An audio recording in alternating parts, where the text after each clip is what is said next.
My name's Mark Lewis. I'm a Senior Inspector with the Civil Aviation Safety Authority, and I work in the RPAS operations section of CASA, um, also known as drones. And we use the term drones and RPAS interchangeably. So if I happen to call something RPAS or I call something drones, they effectively mean the same thing. Um, so today I'm just going to give a fairly high-level overview of CASA's role and function, and also what we perceived might be more pertinent to landowners using drones for various agricultural purposes. So if you've got any additional questions from today, I encourage you to ask them throughout the presentation, but we can also collate questions later on and send them through via Berries Australia or directly to CASA, and we can answer them for you. So with that, so just very briefly about myself. I've been with CASA since 2016. I was a remote pilot, I guess, operating commercially since 2003. And I've been in the RPAS section since 2016. And I mainly look after enforcement and surveillance within the section, but I also have a lot to do with authorizations and presentations and everything. Cool. So what is CASA? So CASA is the abbreviation for the Civil Aviation Safety Authority. And as it states there, quite simply, our primary function is to conduct the safety regulation of civil air operations in Australia. We regulate the Australian civil airspace, and we also regulate the operation of Australian registered aircraft who happen to fly overseas. Our aim is to facilitate RPAS operations or drone operations in a manner that guards safety for other airspace users, as well as the safety of persons and property on the ground. So we've seen an increase in the last, especially over the last 10 to 15 years of RPAS into the existing airspace. And one of the challenges that CASA faces is how do we integrate RPAS into existing airspace? One of the things about CASA is our legislation does not cover, our remit doesn't cover privacy. And quite often we get a lot of privacy complaints referred to CASA through the use of drones, and they should be referred through to the Information Commissioner of Australia, so because it's not covered by CASA legislation. So why do we need CASA? So I guess industry and CASA work hand in hand.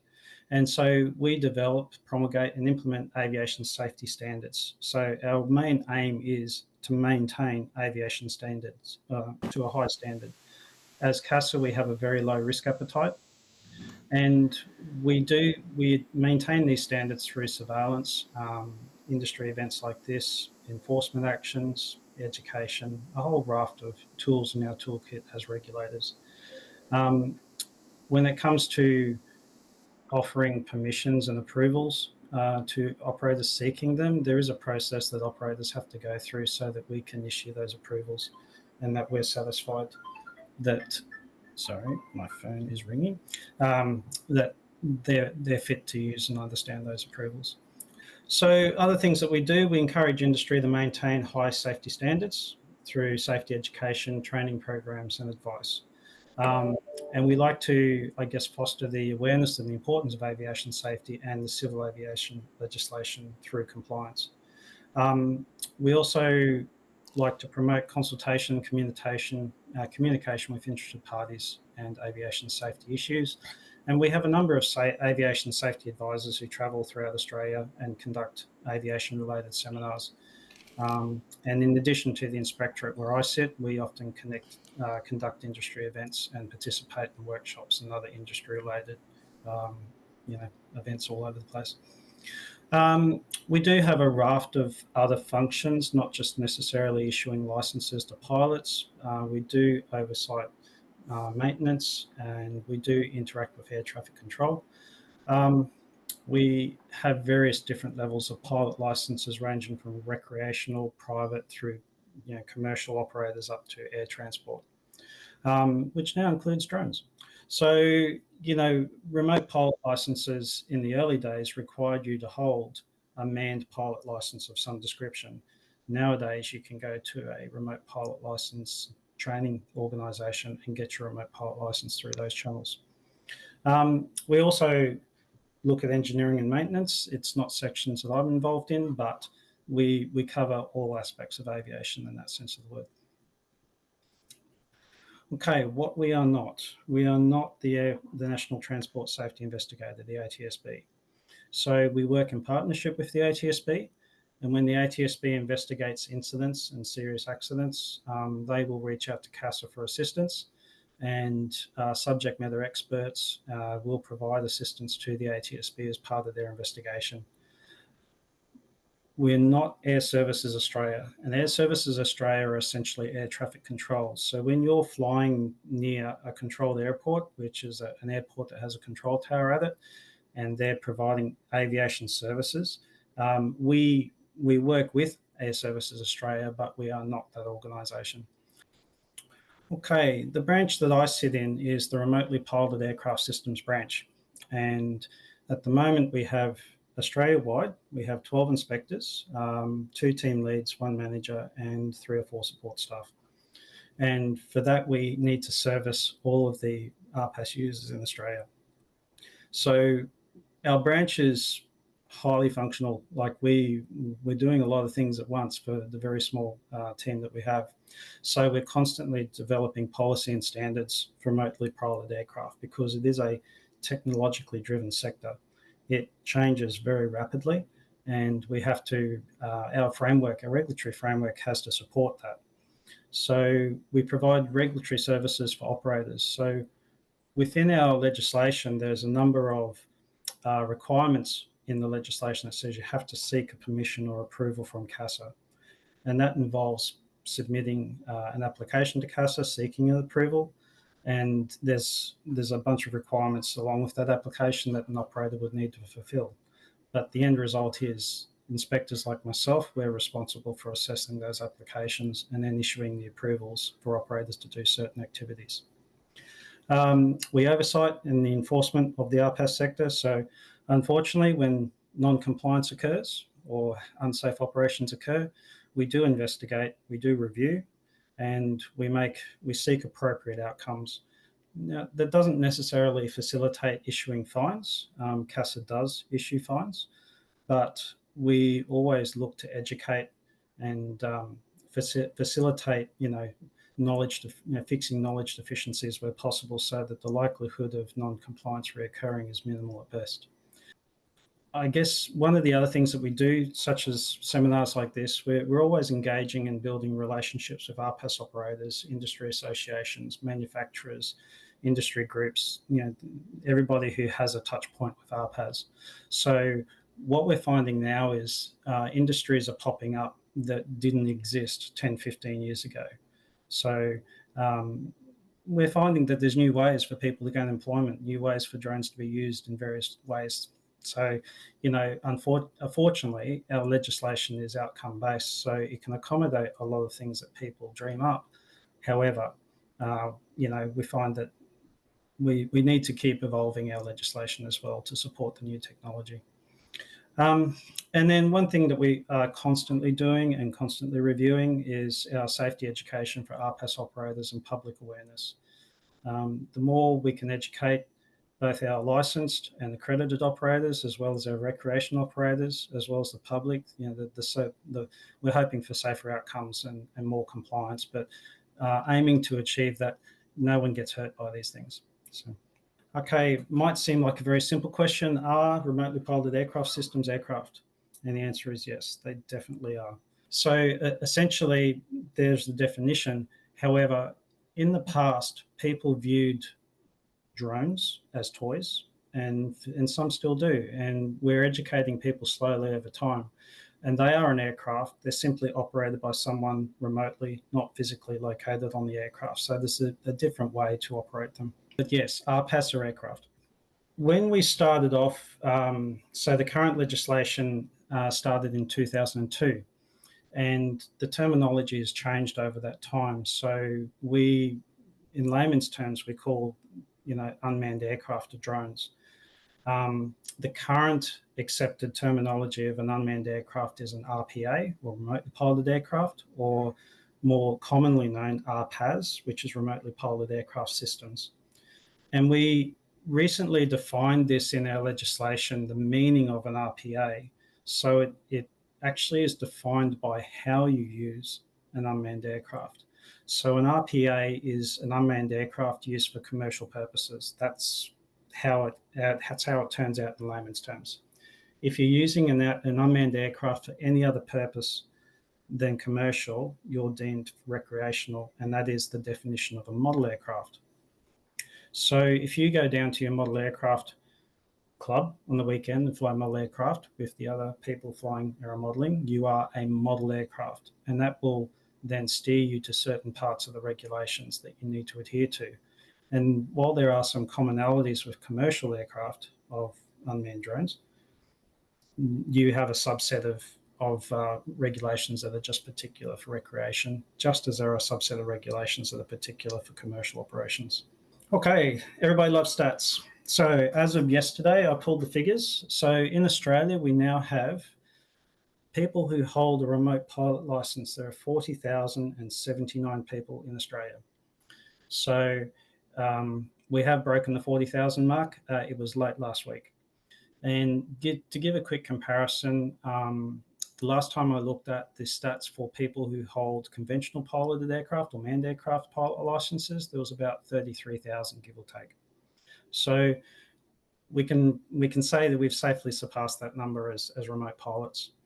The total REOC holders. Now, REOC is a remote operator certificate, and that is issued to a company or an individual who holds certification with CASA to perform commercial operations in certain categories. We're currently 3,015. And you can see the breakdown there between an organisation holding a REOC versus an individual holding a REOC.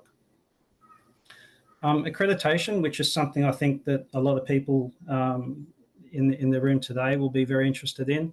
Accreditation is where you don't need to go and do a remote pilot license to do commercial operations using a drone. There are limitations, which I'll discuss afterwards.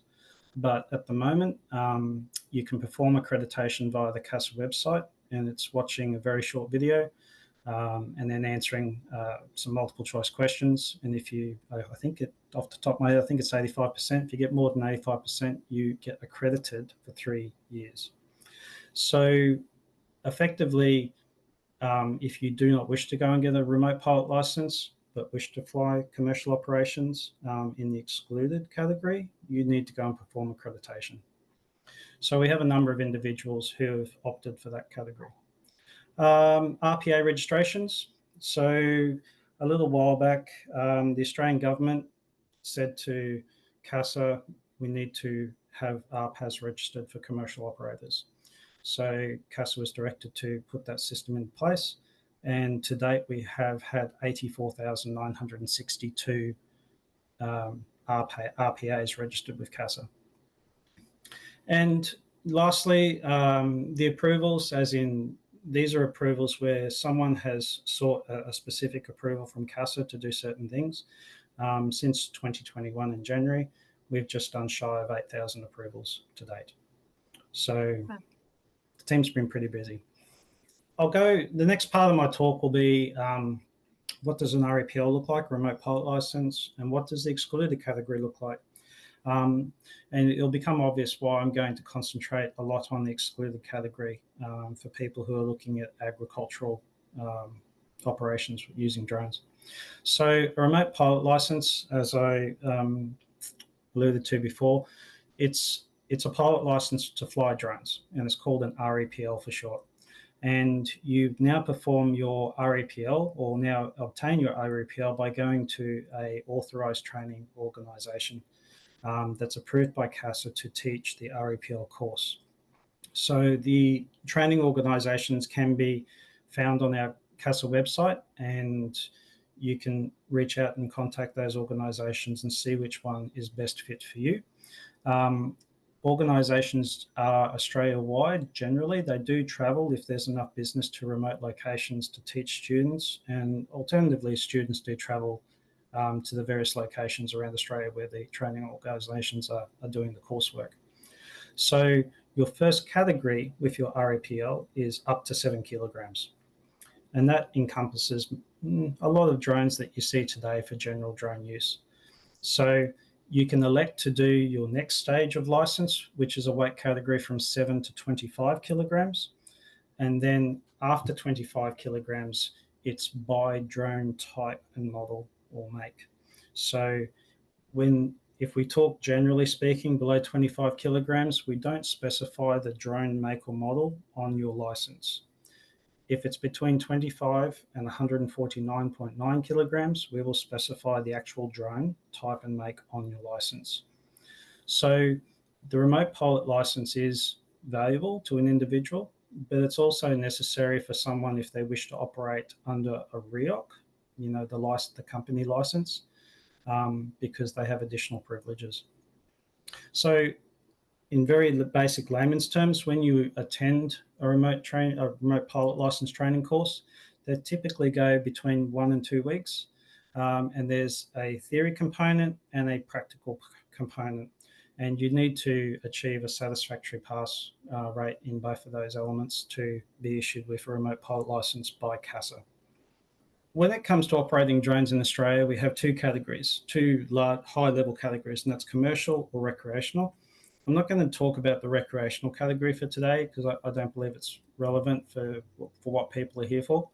But in terms of commercial operations, we divide it into two general categories in the commercial sphere. So we have excluded operators, and that's where you can do certain operations without having to obtain a remote pilot license.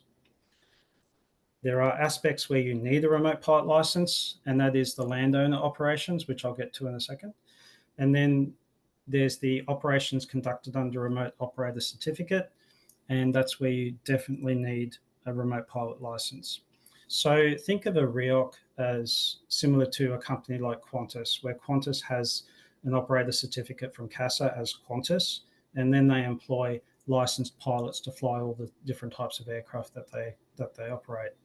This is no different for a remotely operated aviation business. They have the company license called the REOC, and then they employ licensed pilots to fly the various drones that they operate.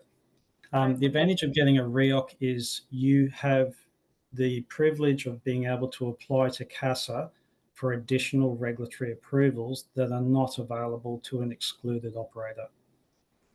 So you can fly at night, you can fly near people, you can fly beyond visual line of sight. You can do a number of things as long as you seek the appropriate approvals from CASA as part of your documented practices and procedures to support that type of operation.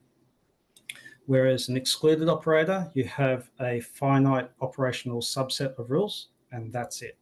If you want to operate outside of those rules, you need to go and get your pilot license and operate under a REOC. With excluded operations, we refer to basically the operational rule set as the standard operating conditions, or SOCs for short. And they are found as in Part 101 of the Civil Aviation Safety Regulations. And Part 101 is the regulatory framework that oversights the operations of drones. The standard operating conditions are specifically 101.238 if you want to dive into the actual regs. And I'll briefly outline them here.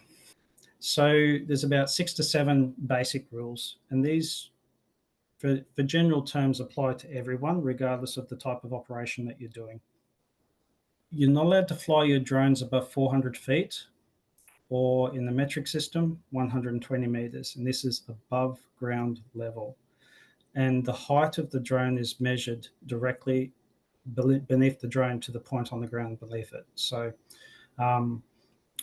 so because most conventional aircraft will operate, above 400 feet, except if they're, landing, taking off, emergency responses, weather stressed, certain situations, or even if they have approval to do low level operations, we reserve that lower end of airspace for drone operations. When you start getting above 400 feet, you need to seek approvals from CASA. So that we understand that you understand the risks of operating in that airspace and act accordingly. 30 meters. So 30 meters is the minimum distance laterally from a person that a drone can go. For the excluded operator, this is set in stone. So a lot of people misinterpret how we measure the 30 meters. It's not measured from drone to person. It's measured from the point directly below the drone to the person. So hence why when you look at the little picture diagram there, it tries to depict, regardless of the height of the drone, you're not laterally allowed to come 30 meters closer to a person. You can only fly one drone at a time. So, which is a really interesting prospect, because in agriculture, we're starting to see REOC operators now apply to fly up to 5 drones for agricultural purposes. And it's a lot of people who are in that scene are actually looking to get those privileges. Otherwise, if you don't obtain that, you are limited to 1 drone at a time. Another thing that's also restricted on an excluded operator, you can only fly during daylight hours. So you can't fly your drone at night. A REOC operator, however, can.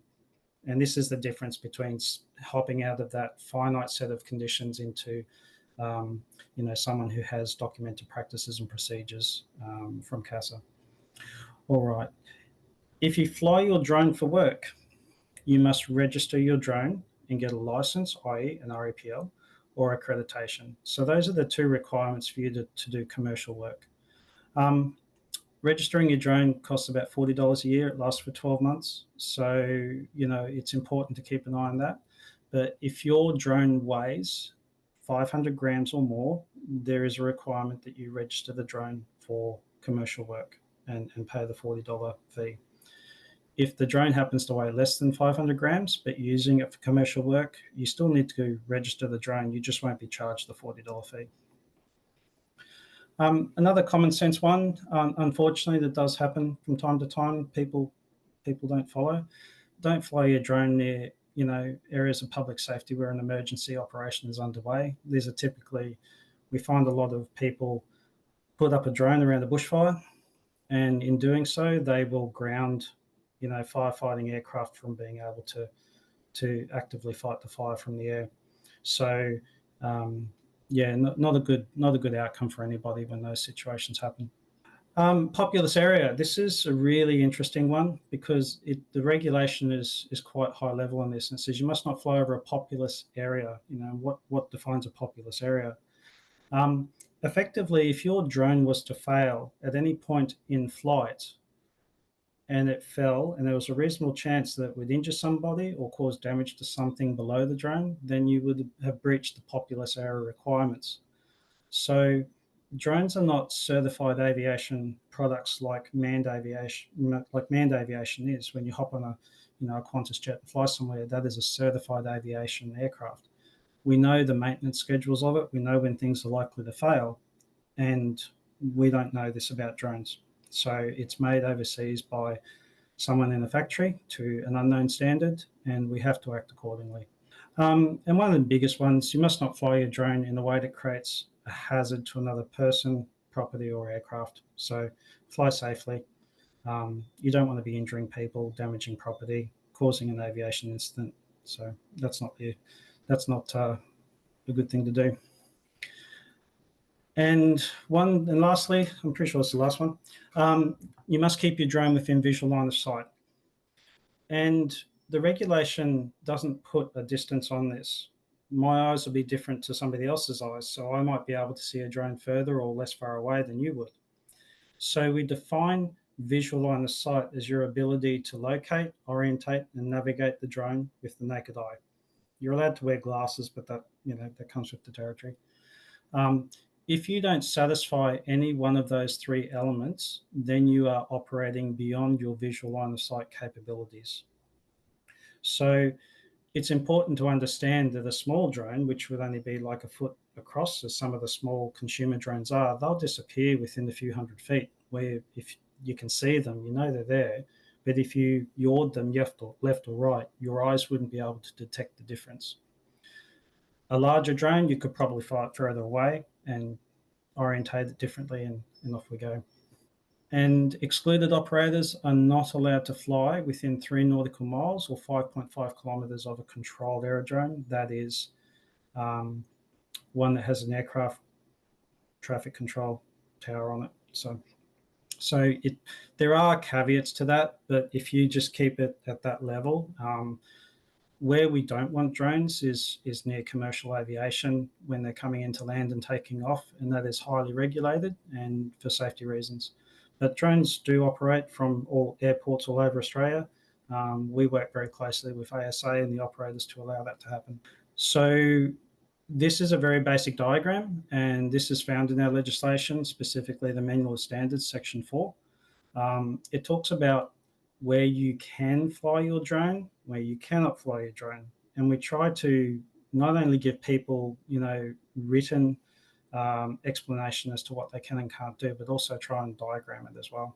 So effectively, in the grey area, if this was Brisbane Airport, for example, you would be allowed to fly up to 150 feet if it was a very small drone weighing less than 250 grams. Above 250 grams, the answer is no. You need permission from CASA. Lastly, there are restricted airspace locations around Australia. You have to be aware of where these are because you might inadvertently fly in airspace that is restricted, and it's restricted for a reason. A lot of people don't realise, and I'll focus on Sydney Harbour in the middle of your screen there. A lot of people don't realise that the actual harbour is restricted airspace. You need to come to CASA to get permission to fly in Sydney Harbour. And, unfortunately, we see a lot of tourist activity operating in Sydney Harbour, people who come into Australia and fly there, and they're completely ignorant of any requirements for our legislation. But we see a lot of aviation activities occurring in the harbour, and there's also a lot of activities on the harbour itself. So from a safety perspective, we work very closely with the other maritime authorities and local councils and stuff to try and maintain safety in that area. The Q code is there if you wish to look at it, but basically the rule set will depending on what type of operation you wish to do, whether it be excluded or under a REOC, the size of your RPAS and the location will depend which rule set you operate under. This is where I was going to focus a little bit more on the excluded category versus the REOC operators. So as landowners and landholders, you can operate under the excluded category and up to 25 kilos, and you do not need to have a remote pilot license. As long as you're not paying yourself for commercial operations, you can use your drones to assist you in your commercial viability of what you do. So excluded category is from 250 grams up to 2 kilograms, and 2 kilograms, but no more than 25 if you fly it over your own land. So the first category up to 2 kilograms, you can fly in most places around Australia where you're permitted to fly, but over your own land, you can go heavier. Mark, can Hello. you hear me? I've got new earbuds, everything. We have a question from Rowan Rainbow from Crop Protection Australia. He said, for pesticide application, what about an air operator's certificate, AOC, and for aerial application and a pilot chemical rating license as per fixed and rotary wing aircraft? I hope you know what that means because I'm not entirely sure. AOC is conventionally piloted aircraft, so it's not. That's the equivalent in drone speak is the REOC. The drone rules don't have any requirements that the manned aircraft do in the same sense where they're doing aerial application. So if someone's wishing to use a drone for spraying, for example, they need to contact the various state bodies to see if there's any state requirement legislation that they need to combine with the use of the drone. As long as they satisfy Part 101 of CASA's regs, they can use the drone for that application. So it's more about what's on the APVMA label than anything to do with CASA. Yes. Yeah. The regulations surrounding drones, they don't cover a number of topics that manned aviation are required to cover. So yeah, we rely more on state authorities and local governments you have to comply with their requirements when it comes to drone stuff. So. Okay. One thing that's quite, I believe, will be quite important for landholders is landholder operations under excluded category. So if you're using a drone that weighs up to 25 kilos, you do not need to get an REPL. It's just not required. It does require you to do CASA accreditation. And as I said, it's a short video. It'll cost you about 8 to 10 minutes of your time. And then there's a short multi-choice question after that. However, if you start going up into the heavier drones, which is what we're starting to see a lot of, and this is the medium category. This is the 25 kilo up to 150 or 149.9. And this is where you do need to get a remote pilot license. There's a lot of agricultural drones that have appeared on the market the past few years, both in spraying and seeding. And a couple of years ago, we were seeing the 40 kilogram style of drones, multi-rotors typically, and now we're starting to see the higher end of town right up to 149.9. To get that on your license, say you have gone to a training school, you do hold an REPL in the multi-rotor category, and you want to buy a very heavy multi-rotor, drone for drone use in agriculture, you can go to. There's quite a few training schools that do teach various types and models of drones in that category. If they don't have the ability to actually instruct and get you that rating, you can come directly to CASA, and CASA will perform an operational check with you, or a flight assessment as it's called, and you can get it on your license that way. If you're operating under a REOC, you have an operational certificate, you have documented practices and procedures as part of your operations manual. All your pilots are licensed for the aircraft that operate under the REOC. And as I said, you get access to get additional regulatory approvals issued by CASA. One of the main ones to do with agriculture that we're starting to see is the use of swarms. So if you purchased 5 ag spraying drones, that you can operate them at the same time. So, and that's called swarming or one-to-many operations.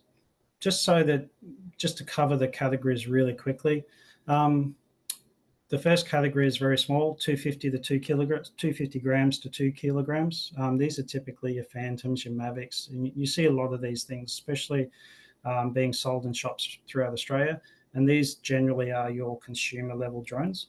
The cameras are amazing for what they are. They usually cost between $1,000 and $2,000 typically. And a lot of people tend to use these drones as the first category of their license. And then you've got the 2 to 25, which is the small category. This is where you start to see some, especially in the REOC world. This is where you start to see some very expensive drones being used. It's not surprising to see people spend between $20,000 and $30,000 on an actual drone, and use it for their business that way. This is where the landowner rule comes into play. You do need to get accreditation. You can use up to 25 kilogram drones under the excluded category. And then the medium category, as I said, you need your REPL. You need to have the drone type and model on your REPL listed, and you can typically obtain that directly from CASA, or it's more common now to get it through an REPL training school. What's happening with drones greater than 150 kilograms? At the moment, they're currently not permitted in our civilian regulatory framework. So we do see our military operating drones heavier than 150 kilograms, but currently under CASA legislation, there is no facility in their regs to accommodate drones heavier than that for commercial use. Just some links. So our main web page landing point is drones, Civil Aviation Safety Authority, casa.gov.au. You can subscribe to our newsletters by using the Q code there, and you can contact the RPAS branch directly as rpas@casa.gov.au if you wish to. And that's the end of my presentation if anybody's got any questions. Thank you so much, Mark. I think that some of us are coming at this from very different levels of base knowledge. Obviously, I'm sure there are people like Rowan who's very involved in this and, very deeply technical. But I guess if there's any growers on the call in particular, are there any questions that you have of Mark around the general rules around drones? I've popped in the chat a little bit more information about the APVMA and where they're at, like I said, around the OECD, and perhaps there might be some appetite, and we can see what Leoni has to say for a second webinar talking about specifically the use of drones for chemical application. Does anyone have any further questions? And Leoni, feel free, you're welcome to ask Mark a question if you would like. Is that a yes to you will ask a question? You're on mute. Yes, I guess my question for Mark is that so many growers ask us whether, so it is registered for aerial spray, certain products, and certain products it's not registered. And they don't understand the state-based legislation. How much does what you have been speaking about now change from state to state? So we know with a lot of our products, you can only use it in certain states. So what you've told us today, does it apply anywhere in Australia? Yeah. So the legislation that CASA has is federal, but it doesn't cover aerial application in terms of spraying. It's the regulations, that's silence, not part of CASA's remit. So that's where you satisfy CASA for the operation, like the actual flying component of your aircraft, and you satisfy the licensing and the practices and procedures associated with that in terms of our framework. But that's as far as it goes. So if there are any state requirements from any state legislative authorities that you need to adhere to, they need to be considered by the operator and obviously complied with as they need to. If there was a local authorities, how would I say, rules or laws or anything like that that were more restrictive than what CASAs are, that would be that reach out to CASA and seek some advice on that. But as far as CASA is concerned, CASA is the authority in terms of how you operate the aircraft according to its regs in the Civil Aviation Act. So, great. We do have some more questions, and hopefully I'll be able to interpret them. So Paul has asked, I'm assuming the question is, what about using lightweight drones for nighttime security, fence for patrols for wildlife, etc.? Yeah. So to fly your drone at night, you would need to get a REOC. And if you held a REOC, one of the privileges of holding a REOC is flying at night. So is that sorry, I've been jumping around with the tech a bit. Is that the one where you actually have to go and do a 2-week course? The pilots need to do the course to get their remote pilot license, and then the legal entity that is like the company, whether that be an individual sole trader or a company, they hold an operation certificate. Okay. And then that's where the documented processes and procedures lie with CASA. Okay, and so just the short answer to Paul's question is, even if it's like a really little tiny drone, you would need to have that re-op. Correct, because the night restriction is you cannot legally perform night operations under excluded category. You need to do it under a REOC. Okay, great. Thank you. And then Dewald has asked, what does the legislation cover about carrying items/products with a drone over public roads, houses, people? Okay. Thinking of transporting from a product from farm to shed. That's right. So, so the few parts to that question, I guess when we're operating over areas where that would be deemed populous or where you may operate within 30 metres of a person, you need to seek approvals from CASA, and you can do that again through the REOC process. People located inside a dwelling or a shelter are not, even though they might be sheltered from an impact, if the RPA was to impact for that shelter, the legislation doesn't distinguish whether you're inside a box or not. If you're within 30 metres laterally of that person, you're breaching the 30-metre rule. So we do have approvals in place for people to fly over and above or near people. and they can seek those applications through CASA. Depending on what you wish to do, that may relate to a specific operational area or defined area, or whether it be area agnostic, but you can reach out to CASA and have a chat to us and say, this is what I'd like to do, how do I achieve it? And we can, with a bit more information, we can advise which way forward for you. Great. Okay, so I think the next one is a little bit more of a comment than a question. But I think it's a valid point, and not saying that you can necessarily answer it, Mark, but Okay. drone use in agriculture could be the next horizon in text advancement. In fact, I think it already is the next horizon. Swarm and beyond line of sight will be essential. 2 weeks training seems excessive.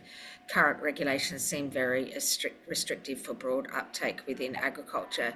Do you just, and this is your personal opinion and you won't be held to it, do you feel that there will be any kind of perhaps a more risk management type approach taken in the future as this becomes more common technology? Yeah, I can actually answer it as CASA. Yeah, look, as CASA understands how people conduct drone operations and the safety and the risks associated with such operations, we do constantly review what that occurs and looks like over time. I remember a time back where CASA was only starting to get applications to fly near controlled aerodromes, and it was uncharted territory for us. So nowadays you can open up an app and you can press a button, and in 3 seconds you've got your approval. So CASA does look at whether or not the approval process is fit for purpose. It does constantly review it. We also look at the risks and the understanding associated with how those risks are managed, and that is really what drives how we refine the process over time. If we find that someone or as an industry we're having a lot of incidents and accidents associated with a particular thing, we'll be looking at why, the root causes of these things happening, and acting accordingly. And if we had to make something more restrictive, that's our role as a civil aviation safety regulator, just like we could make things less restrictive. So Yeah. So, yes, and I understand that obviously it's got to be a risk management approach, and that's the thing with new technology. But I guess we've got to, we don't want to be like Uber, where people's use of the technology occurs so quickly that the regulator can't keep up. So I think, it's obviously important that the regulator does keep up with that. And, I'm not expecting you to take personal responsibility for that, but, it is something that we need to keep in mind. It wasn't so much a question, but Steve B has made a comment that gaining a REOC can take up to 18 months. So what I believe he's saying is, yes, the training only takes 2 weeks, but then it actually takes 18 months for the REOC. So if people are planning on using drones, that's a pretty long lead time. Can you give us a bit more insight into that? Absolutely. We have two processes or two pathways where people can obtain a REOC. CASA's, if you apply directly to CASA, you are subject to the current workloads of CASA. And typically that can be between 70 and 90 days lead time. And I say typically because it varies seasonally, and it varies with how much staff we have on, and it also varies with the type of work that we have on. On our website, there is a process called industry delegates, and there are 3 industry delegates listed on our website, and you can reach out to them, and they are authorized to do a REOC application and assessment on behalf of CASA. They're delegated by CASA. The turnaround time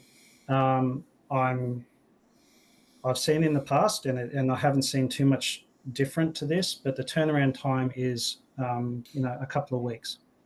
So if you're expecting CASA to take 18 months, I would disagree with that from what I've seen. However, it does take some time, but if you're really needing to expedite your REOC application, I'd suggest reaching out to an industry delegate and seeing when they can accommodate you.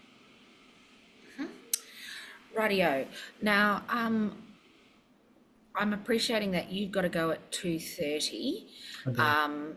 and I think people have got some questions. So, Leoni, we might just give a little bit more time for Mark, and then we'll flip over to you.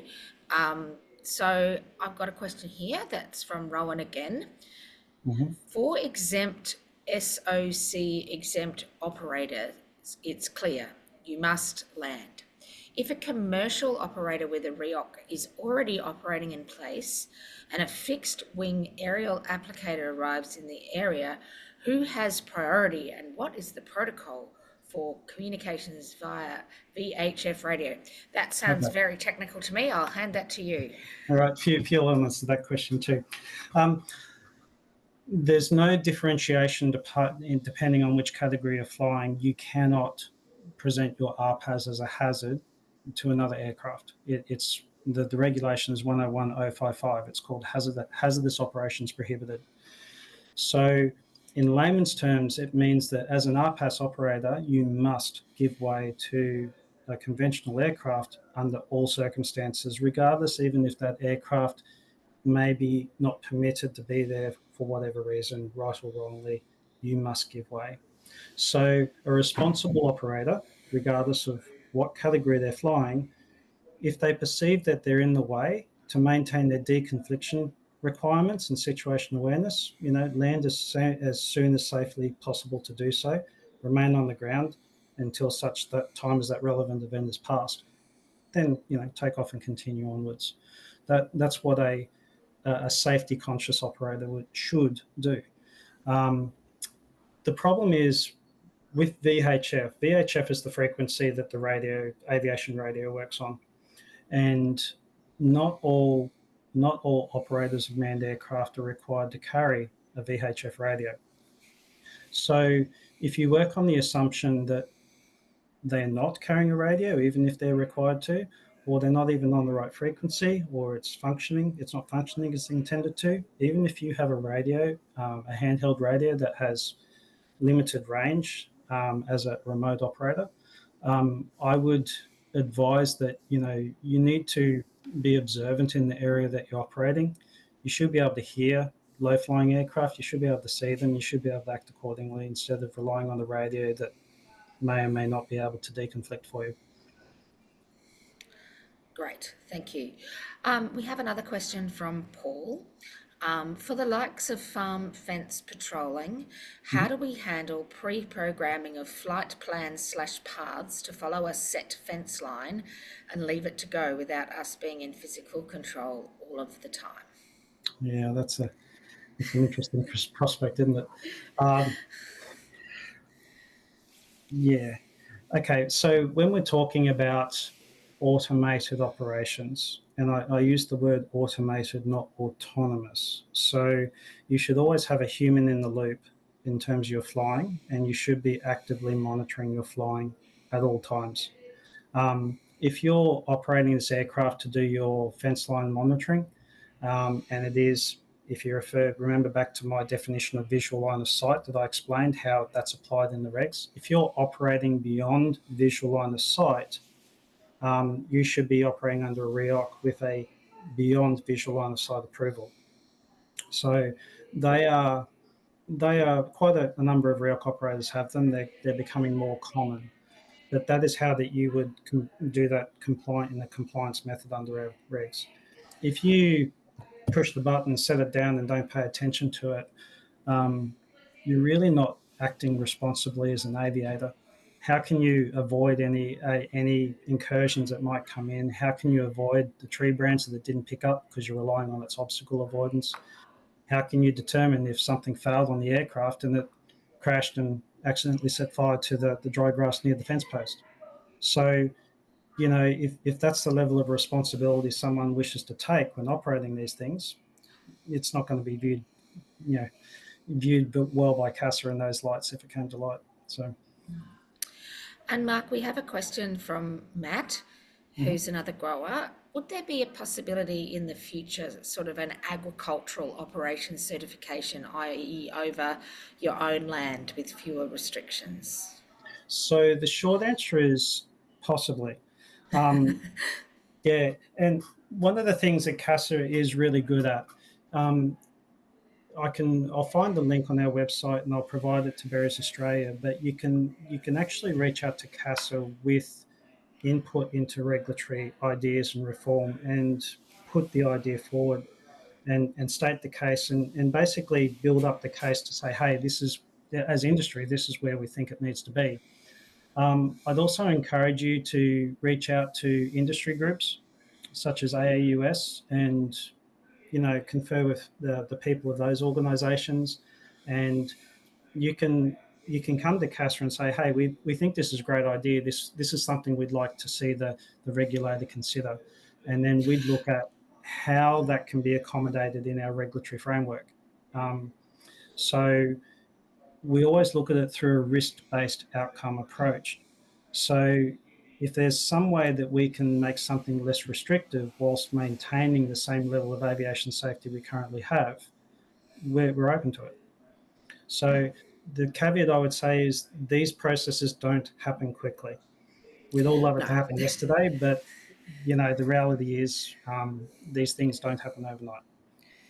Yeah, look, and I think there's a comment from Stephen in the chat, which I sort of alluded to at the beginning, but approximately 70% of the casualties in the war in Ukraine are somehow to do with drones. And I'm quoting that from Steve, but the potential for a domestic terrorism incident is definitely there. So we do need to be cognizant of the risks. This is not an entirely risk-free technology. So for those of you on the call from the berry industry or from other growers, through the National Farmers Federation, we have set up an AgVet chemical working group.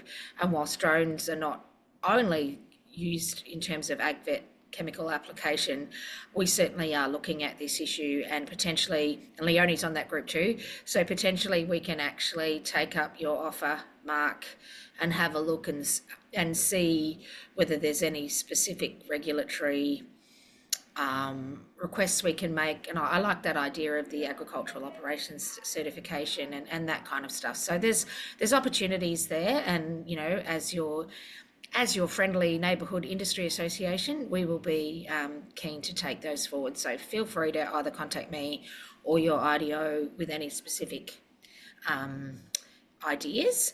Look, how about we have 5 more minutes for questions for Mark, and then we'll move over to Leoni. So this is your opportunity to ask Mark a question at this point, and certainly IDOs and Berries Australia team members, don't be shy. You can ask questions too.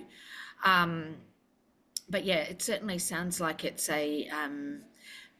you're right on the cutting edge of technology here, and it's really important to make the technology available and usable, but at the same time not create unintended consequences. So, we really respect that. So, last chance for a question, everyone. Can I ask a question? What are the consequences if someone is caught flying a drone or using a drone inappropriately? In a non-compliance method, yeah. Okay. High level response here. If generally speaking, you can report the matter if you've observed any non-compliance. You can report the matter to aviationcomplaints.gov.au, and that covers all types of aviation complaints. There'll be a section there for drones. When you follow the bouncing ball, to use a term, the questionnaire will ask you a certain amount of questions for details and information. One of the hardest parts about determining when a drone has been operated in a non-compliant manner is actually being able to identify who the operator of the drone is at that time and place. So information is key. The form asks you for certain information, and if you don't have enough information at the time of the complaint referral, it still gives you the option to continue to submit it to CASA, so it goes into our database. If you happen to have further information coming to light further down the track, you can resubmit that information to us, and it will actually link up to your previous complaint if you so wish it to. So once it goes into CASA, we review the complaint, we review it for information and whether or not it actually, with the alleged non-compliance, if we can establish who was operating the aircraft. And CASA doesn't necessarily go straight to, we're going to issue a fine and you're going to court or any of those types of things. CASA also likes to educate and assist people with knowledge deficiencies. And, we find we get a better outcome having discussions with people that may not know what they don't know. So if in the event you do get referred, say a complaint referral does get referred to CASA investigations and they decide to take it forward through to an investigation, if you happen to end up with the decision that CASA is going to issue you a fine, fines typically are around $1,650 at the moment for one breach. And so normally someone who's committed one breach in a flight would have committed a number of breaches. So we tend to look at it on a case-by-case basis, and we determine the most appropriate outcome. If you do if you do get issued a fine and you don't pay it, then it will be referred to the Commonwealth Department of Public Prosecutions, and you can have your day in court.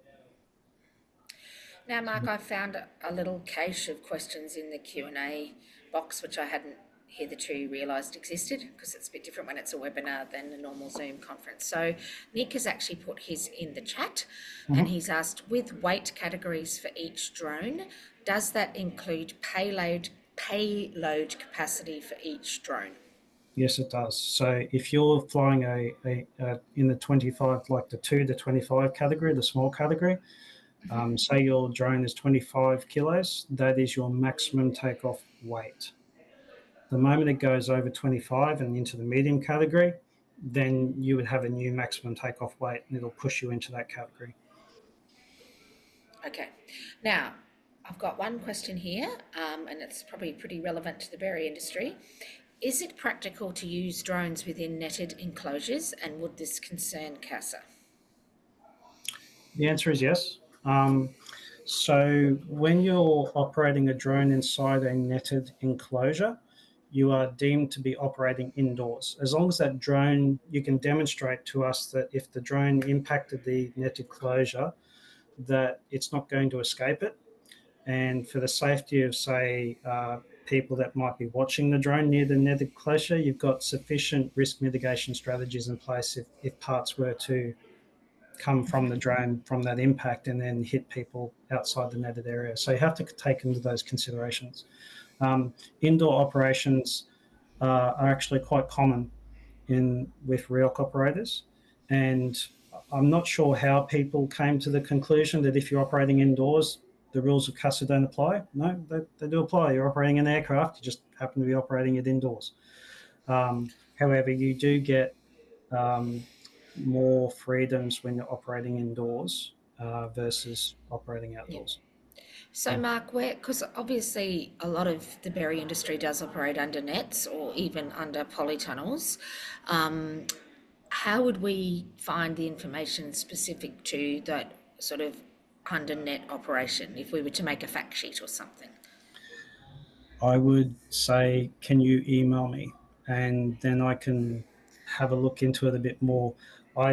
It'd be remiss of me to provide guidance on that based on I'm not exactly sure what I'm looking at under the nets.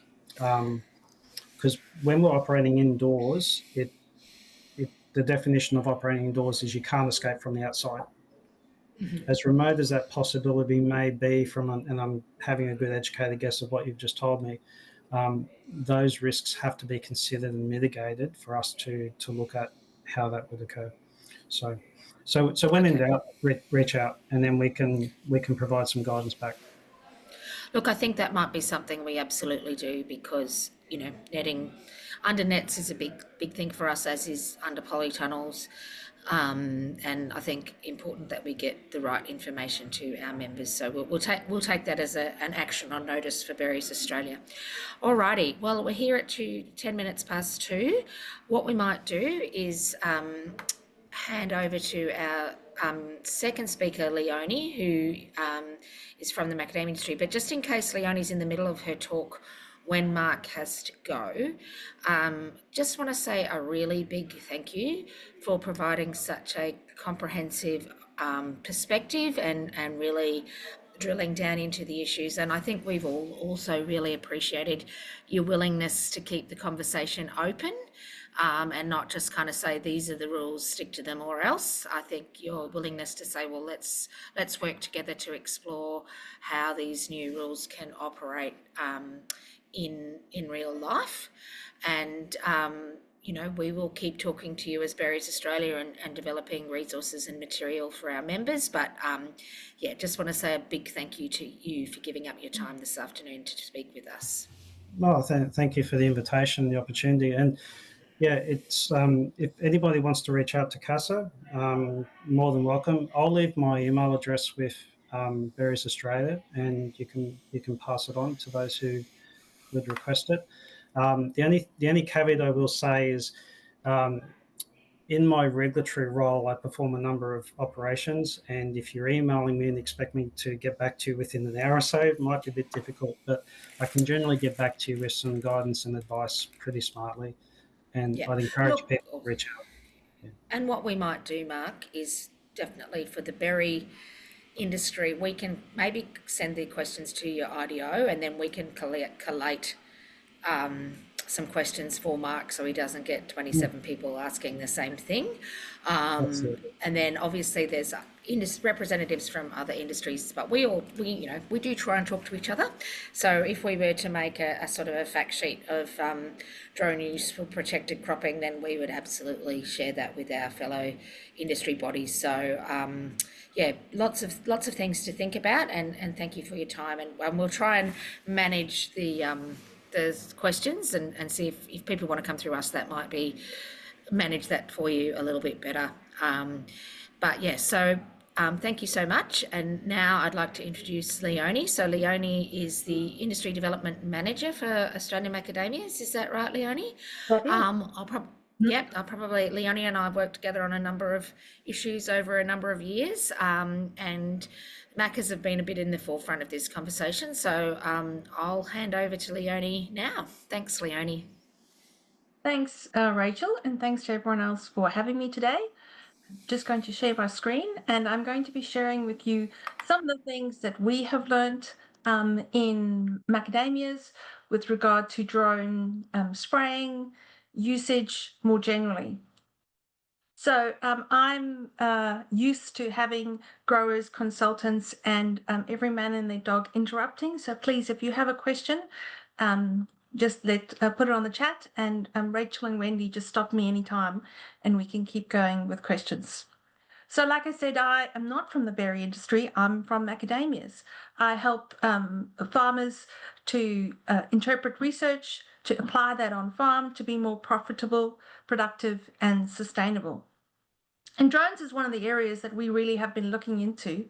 We have in macadamias very similar challenges to what you have in berries and other parts of horticulture. A very high value crop.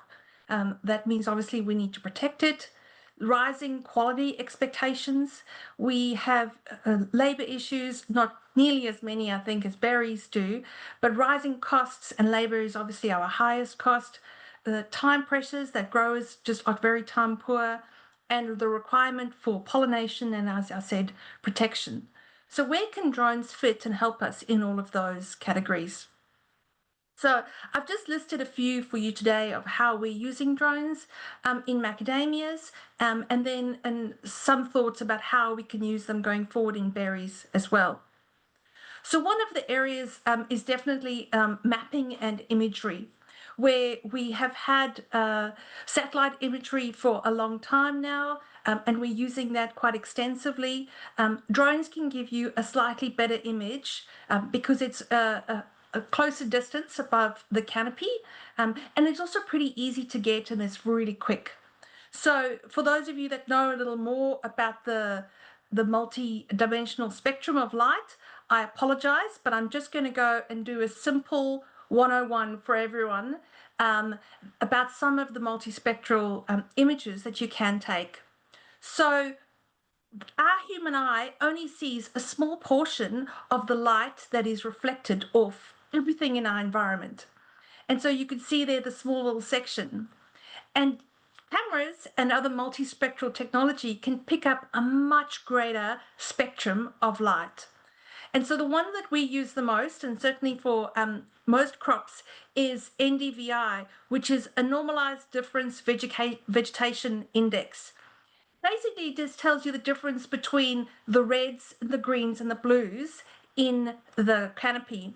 And when you break those pieces apart, including the near infrared, which we cannot see with our own eye, you start to see differences that a human couldn't pick up.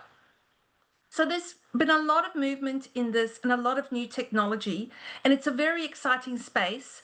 But like with anything, there are a few caveats. So when you do something like you get a drone operator to come and they give you, they do a drone flight and then they download the information and they send you something like this. Fantastic. It could be in this beautifully bound report with the farm name on it. But what does it mean? And unfortunately, with a lot of new technology, we seem to be getting a lot of these pretty pictures. We're overwhelmed with data. But how does that make you better at what you're doing on a day-to-day basis? What are the problems you're actually solving? And so without interpretation of this data, sometimes it really does fall flat and you're paying for a service that you then can't actually utilize. The other way that we are using drones is particularly in crop protection, and there are a whole lot of benefits in this space. One of the ones that is most relevant for us in macadamias, but I think for many of you in berries, is that with severe weather, our windows of opportunity of when we could spray have become so much more narrow. So not only because the weather is unfavorable to putting big air blast sprayers out into the paddock, or because the ground is just so soggy and wet, you can't get any machinery out there. And so drones gives us a great opportunity to be able to get orchard access when we don't have access in any other time. The other thing that it is also really helpful with is that we think that drone spraying in the trials that we've done in tree crops, in macadamias, we can get a pretty good coverage with a drone, similar to what you would get with an air blast sprayer. But a lot of our crop is actually at the top of the canopy, not at the bottom of the canopy. And so we're protecting the area that we most need to. If you had a choice between the top and the bottom half of a tree or a bush, you would want to go where the canopy is, where the crop is. And for our macadamias, that's us at the top. It also is really helpful because we can spray only a small section. So if we find one of our pests like Macadamia lacebug in one small area of the farm, to pull out the air blast sprayer and to drive it all the way to where that is quite a problem. And so then often growers just spray the whole area. So to target areas and hot spotting, that has been really particular. I'm going to go through a few more crop protection things, but first I'm just going to cover what else is on this slide. We've used it for spreading, so to have inter-row crops seeded down rows has been a really good use for us in macadamias. The only caveat that there I would say is to be careful that when we have been spreading items that are of different sizes, so it's fine if you're spreading fertilizer, etc. But when you're spreading a seed mix where it's got big seeds and small seeds, we do find that we struggle a little bit with the uniformity, that all the small seeds drop first into an area and then the big seeds are later in there. And also you need to think about the seed mix, about whether those seeds actually do need to be drilled in or whether they can just be top dressed. But we've done a lot of inter-row work with that. We've also used it in monitoring, and you've mentioned some of that today, looking for fence line gaps to monitor wildlife, to assist with after disaster, to understand where the areas are that are impacted the most, for logistics. There's a whole range of things where it's much longer for you to get into the vehicle and drive there where you could fly a drone, particularly when there are access issues. But nothing beats having the boots on the ground, obviously. We're looking at how we can release some of our biological controls. That is one of the biological wasps that we have, the parasitic wasp, and how we can release that. At the moment, it's a very manual task in macadamia. We drive down the orchard rows and we staple the cards onto the leaves. And so if we could have a drone that would just go and spread those out, it really would save a lot of time and money. And then this is not something that we've trialed in macadamia yet, but it has been in berries, is using drones for pollination. So flying just a few centimeters above the canopy of the berries, and that swirling wind would help move pollen around and help pollinate crops. So what are some of the considerations and limitations? Just because it's new technology doesn't mean it's flawless, probably the opposite. Like I said to you, it doesn't help if you get imagery and there's no interpretation of it. All the pretty pictures in the world don't help you make a decision unless you understand what they mean. And for a lot of our crops, certainly for macadamia, when you're looking for an NDVI baseline or an RGB baseline, we just don't have them yet, but they are being developed and rapidly.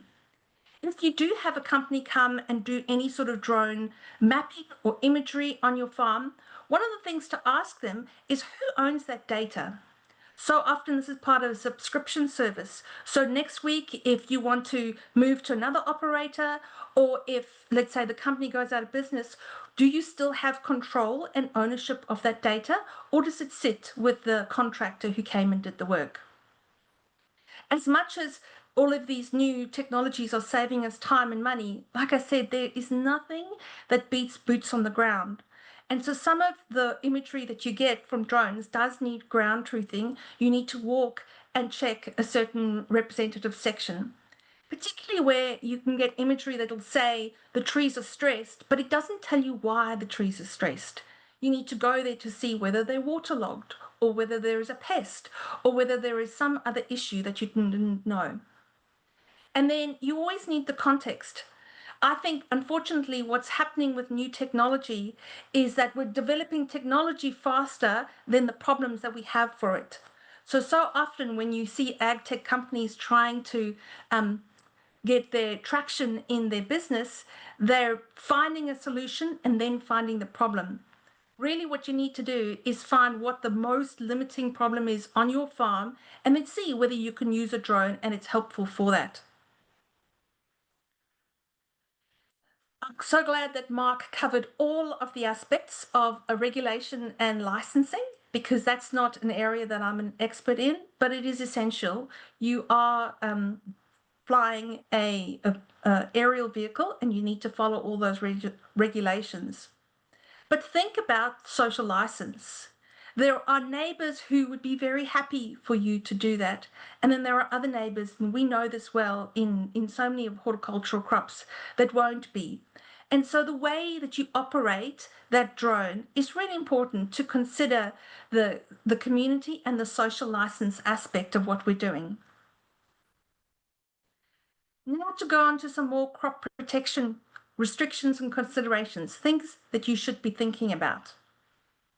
Like I said, from some of the coverage that we've done, coverage tests on small trees, not on very tall trees that are 8 to 10 meters tall, but on an average size mature macadamia tree, which is much bigger than a lot of the crops that you're spraying, we get potentially better coverage, and particularly we get spray that goes onto the target. So from a drone, you get less spray drift.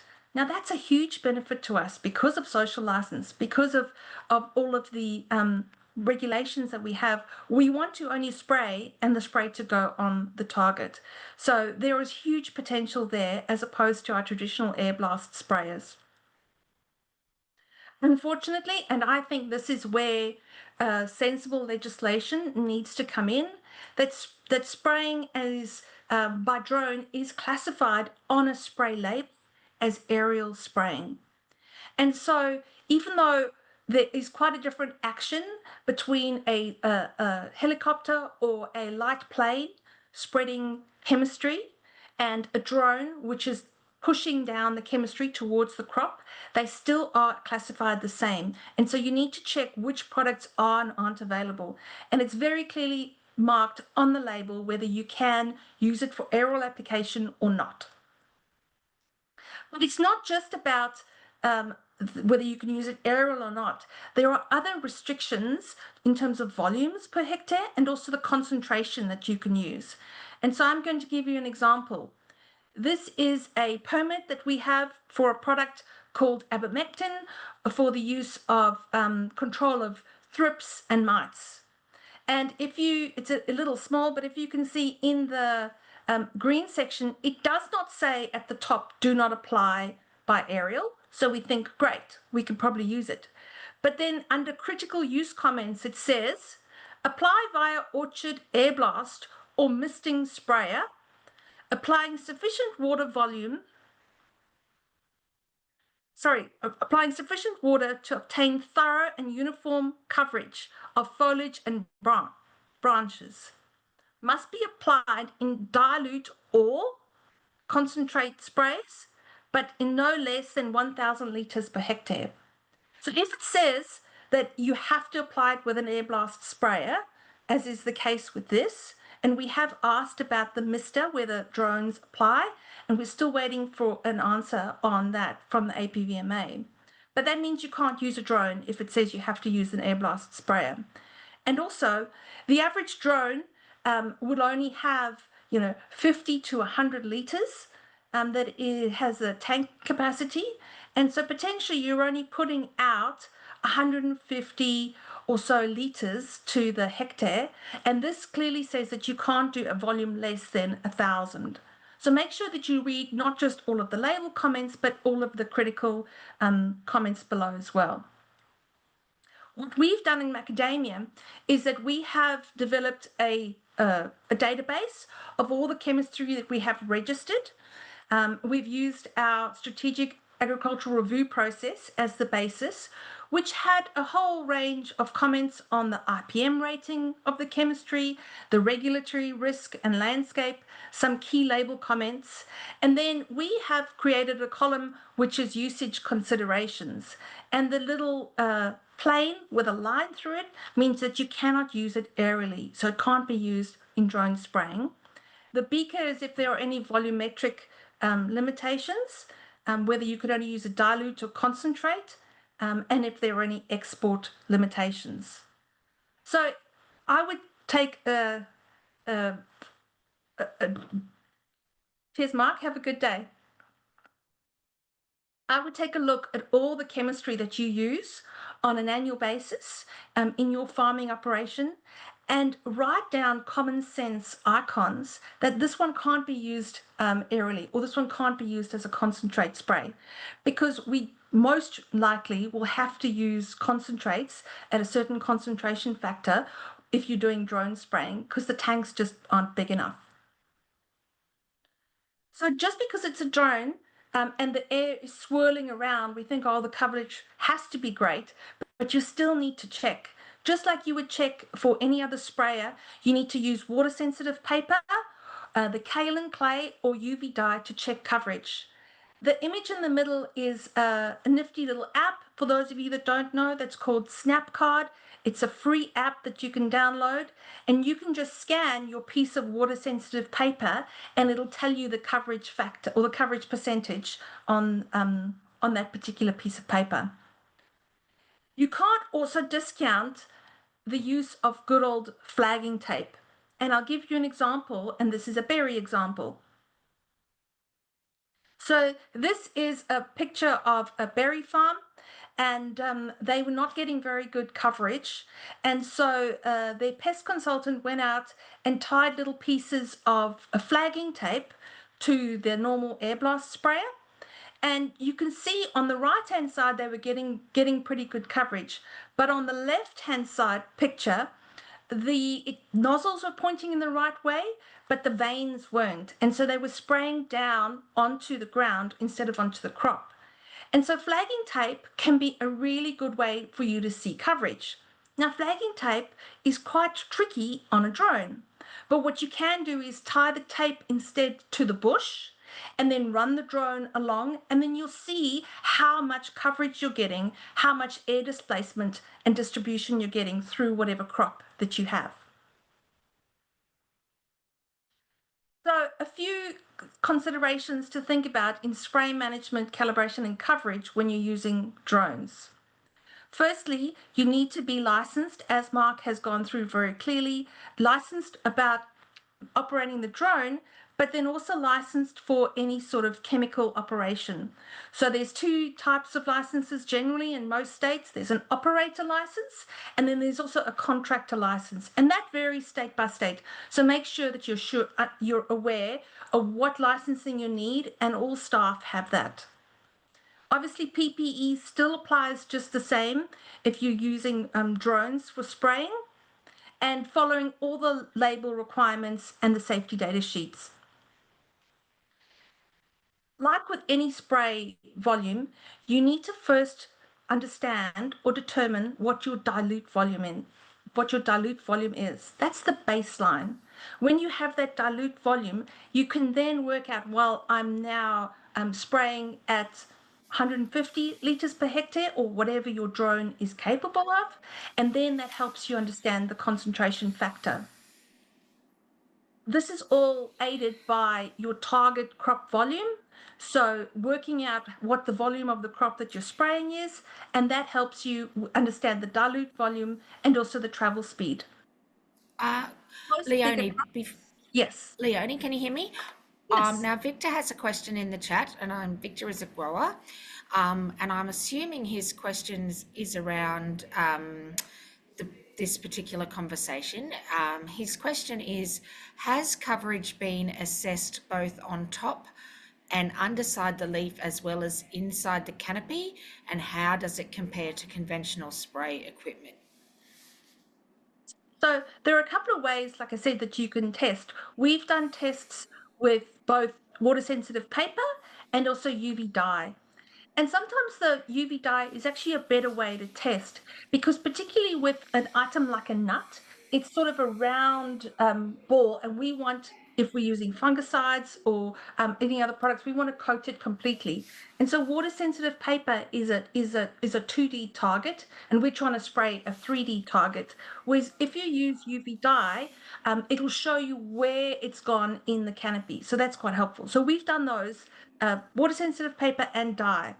And like I said, in trees that are the average size, so a normal orchard tree that is roughly 6 meters tall and has a width of 4 to 5 meters, we get very good spray coverage with a standard drone all the way through the canopy. So from the top, the middle, and the bottom. And yes, because it's pushing the air down, it's swirling around and it's spreading that that chemistry and displacing that air. I do think, though, because you're using lower water volumes, that you could consider using a spreader. And there's a lot of products that it's suggested anyway to use a spreader, or the spreader's already included. But some of those adjuvants, I think, are quite essential when we're using drones. So it's a long answer, but yes, we have been getting very good coverage. Fantastic, thank you, and that's really practical information. Victor, if you feel like you've got further parts to your question, please add to the chat. Otherwise, Leoni, do please continue.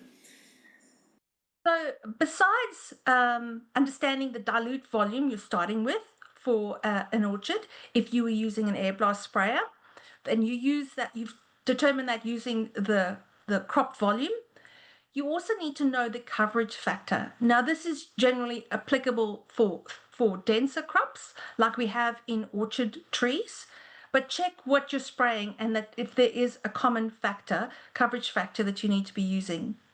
And then, like I said, most drones can't carry more than about 100 litres of water at a time. And so you will be doing multiple runs to cover that hectare. And so you will have to concentrate the chemical in the tank. Now, that's a simple calculation, but check that the label does allow you to do concentrate spraying. And the travel speed is essential, the same as an air blast sprayer.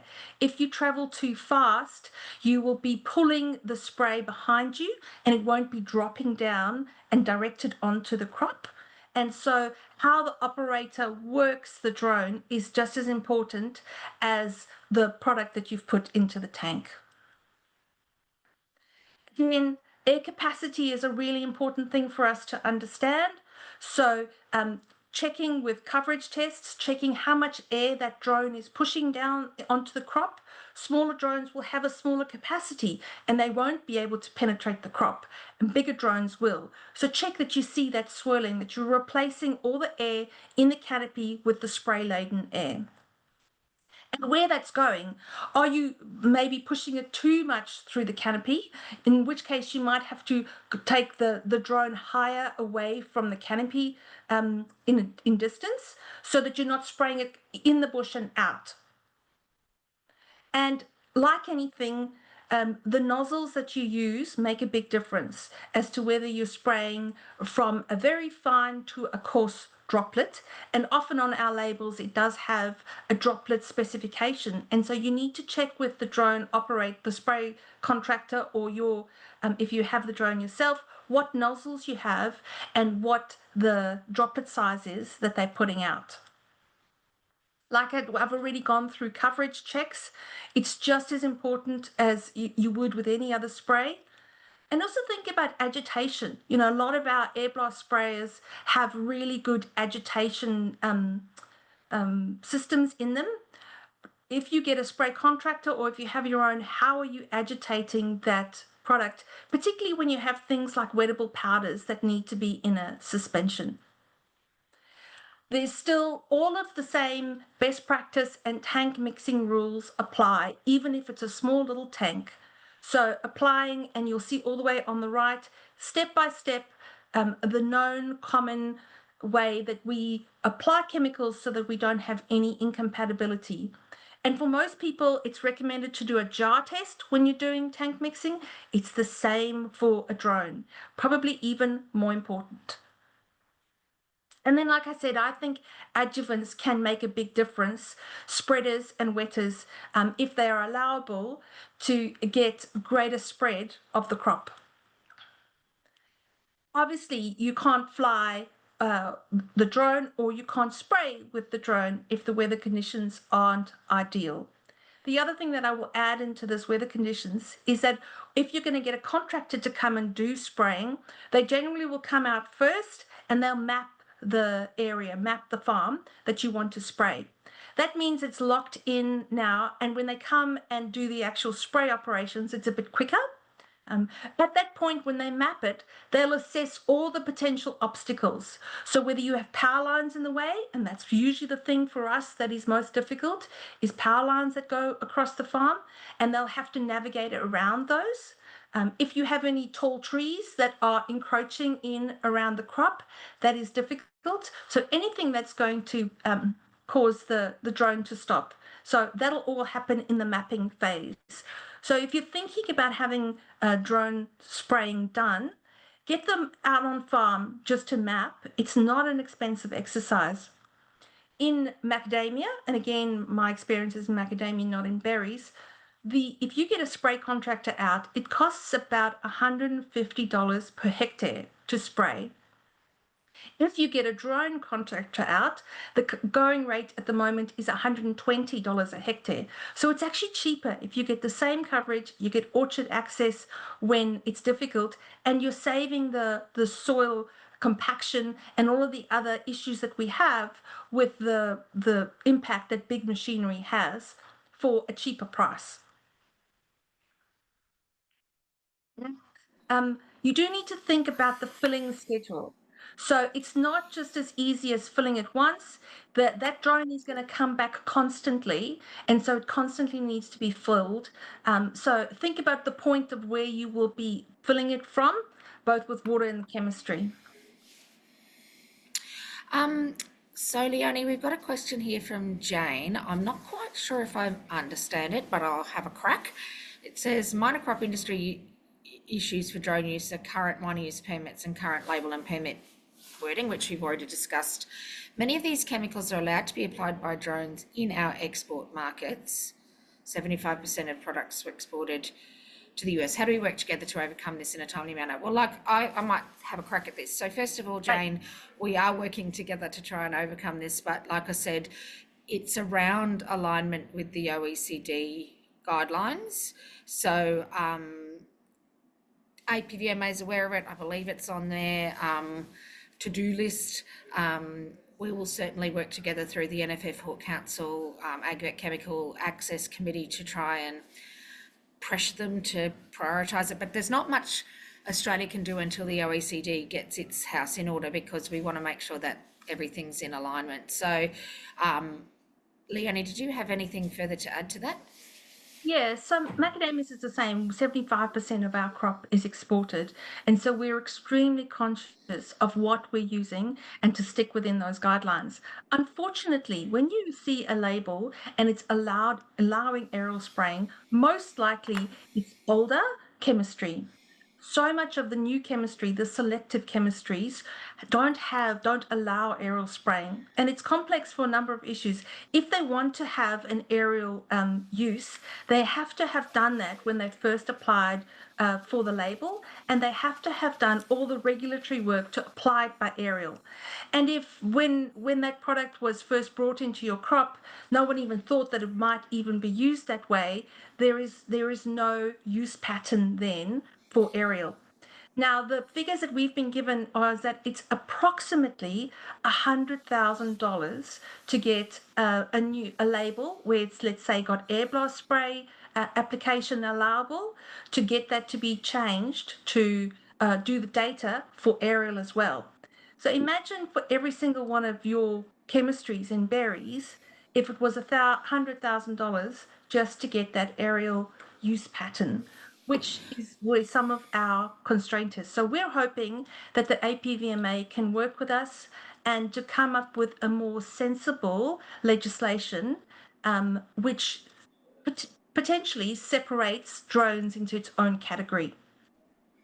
Yes, and I think we're all sort of pulling in that direction. There is a comment here from Dave Shannon from Syngenta, which says there are activities ongoing within the APVMA to assess stray drift data to establish deposition curves for RPAS. So, I mean, it's an unsatisfactory answer on one level, which is we're working on it, but I think everybody is working on it.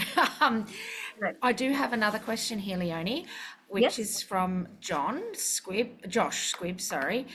He has asked if you could please give some examples of the crop protection products you have applied in macadamias using drones. Okay.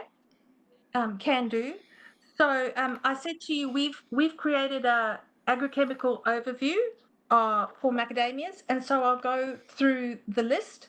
And again, a lot of the products that we can use for drones are ones which are broad spectrum or older chemistry. A lot of the new selectives aren't. Ironic. Exactly. Yes. So we can, for fruit spotting bug, which is our main pest in macadamias, that we can use aerially is we can use acephate, which is a group 1B, and we can use bulldog or beta-cyfluthrin, and that's a group 3A.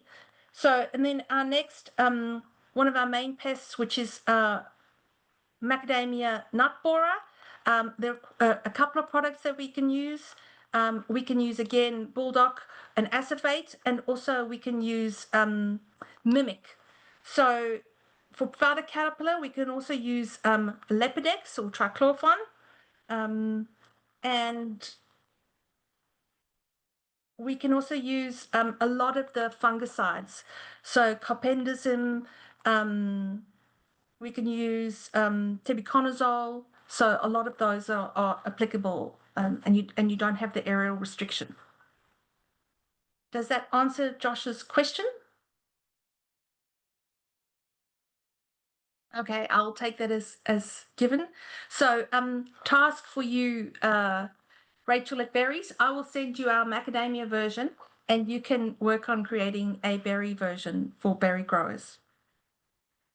So as with any job, you can either get a contractor to come and do it, or sorry, just quickly, sorry, I was on mute. I was just going to say, we do have the berry plant protection guide, which does have all of our AgVet chemicals. We'll certainly add a section on drones for the next version. Before we move on, Rowan has made, I'm not sure if it's a question or a comment, but it says aerial efficacy trials for new molecules / product registration requires crop destruction, and this is an additional cost on top of the trial work itself. So I think Rowan's just making the point that it's expensive, and that, you know, to expect the chemical companies to just do this, you know, again, perhaps we all need to work together to see if we can streamline this, but it's an active conversation. Back to you, Leoni. That's correct. And for a lot of the chemistry, let's say you can't use it aerial. Some of our chemistries are now generic. And so who will do that work? No, I don't see the chemical companies being involved in that space if they don't have that ownership anymore. And if it's a minor use permit, then that creates an additional complexity. So complexity on complexity. Yes. So like with anything, you can either do the job yourself as a DIY, or you can get a contractor. Even if you do get a contractor, same as with spraying, whatever happens on your farm, you are legally responsible for that work. So make sure that the person that you're getting has all the licenses, knows what they're doing, and again, they're only as good as the operator. So again, I can't stress how important it is that just because drones are out there doesn't mean we need to use them and to have all this amazing technology if it doesn't actually solve a problem. What is it on your farm that you need to see better, or what problem do you need to solve? That then gives you the impetus about whether drones could be something that helps you. But just a whole lot of pretty pictures that you're unable to interpret aren't necessarily helpful. And that is me. If there are any questions, I'm happy to answer them now. Otherwise, if you don't have time to ask now, you are welcome to email me, and I will get back to you. And again, we can facilitate questions through the Berry team. So Leoni, there is a question in the chat, again from Victor, which is, given the higher concentration of product per litre, have you observed an increased incidence of physical incompatibility for tank mixes and or phytotoxicity? Can't say that we haven't, because yes, obviously the phytotoxicity issue is important. And so I can't say that we found anyone in particular that we have an issue with. Compatibility is a broad problem that we all have in spraying. You know, so it's expensive to do, and so we want to add everything in at the same time.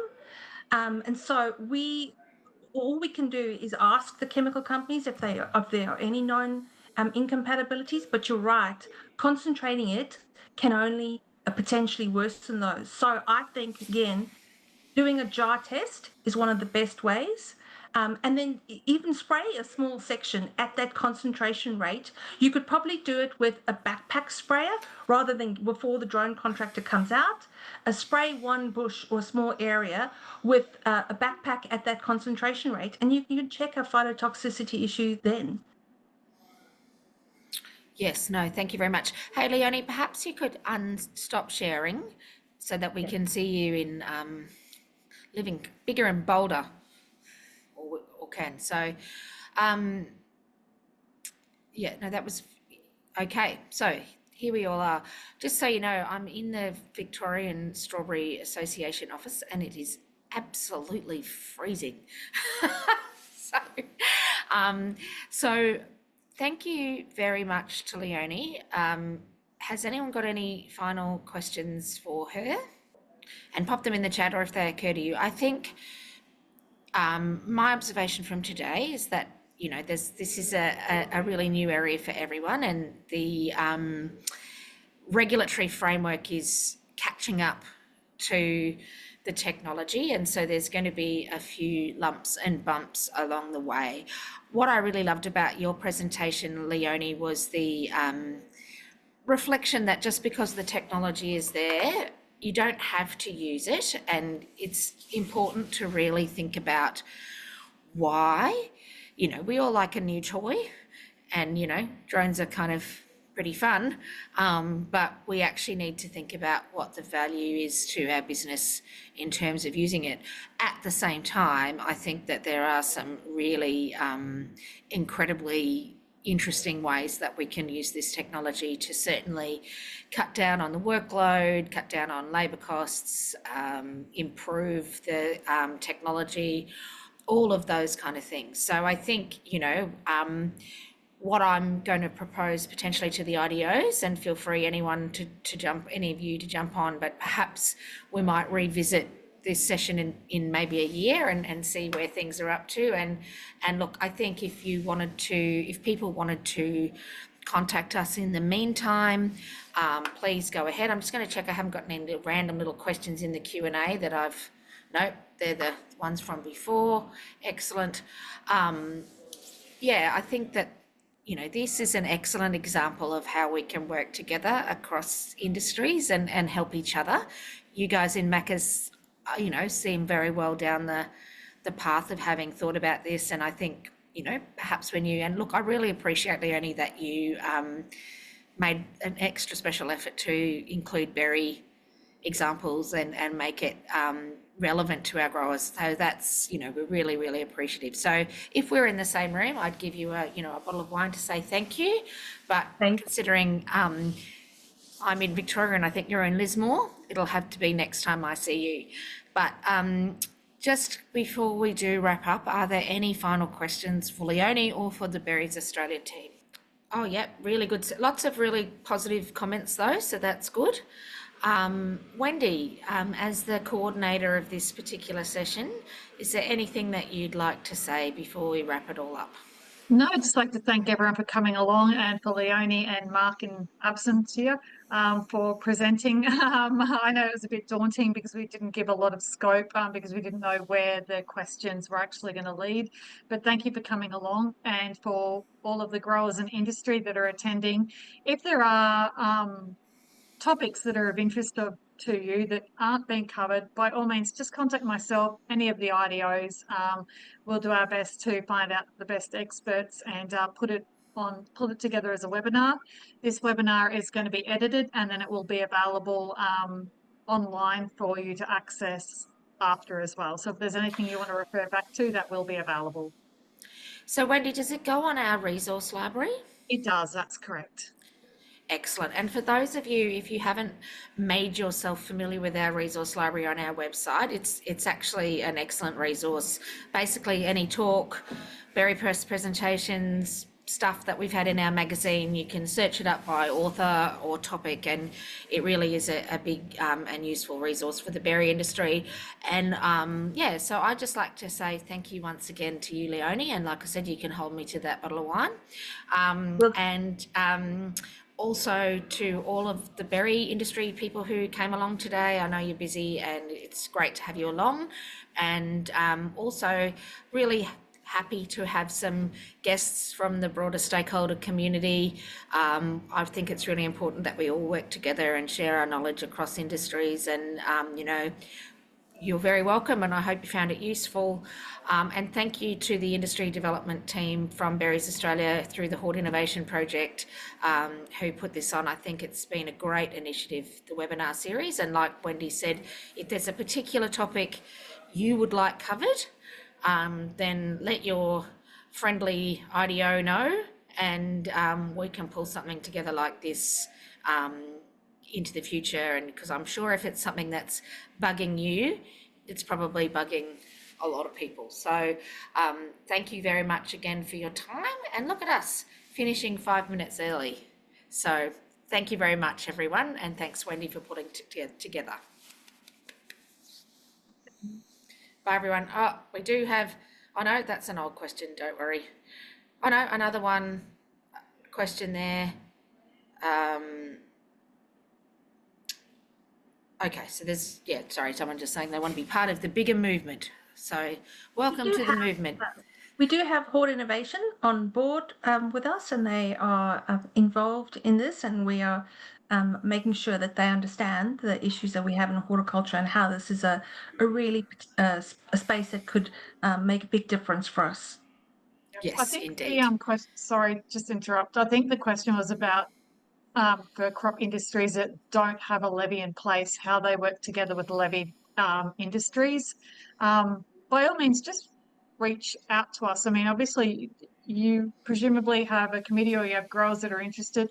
Just reach out to your IDOs. I mean, I used to work for Passion Fruit Australia, so very, very familiar with how very little industries Yeah, function. I think basil's not covered by any levy at all because it's not under the vegetable levy. So I think just give us a yell outside of this forum and we can see how we can bring you into the tent. So, all right, thank you very much, everyone. Thank you.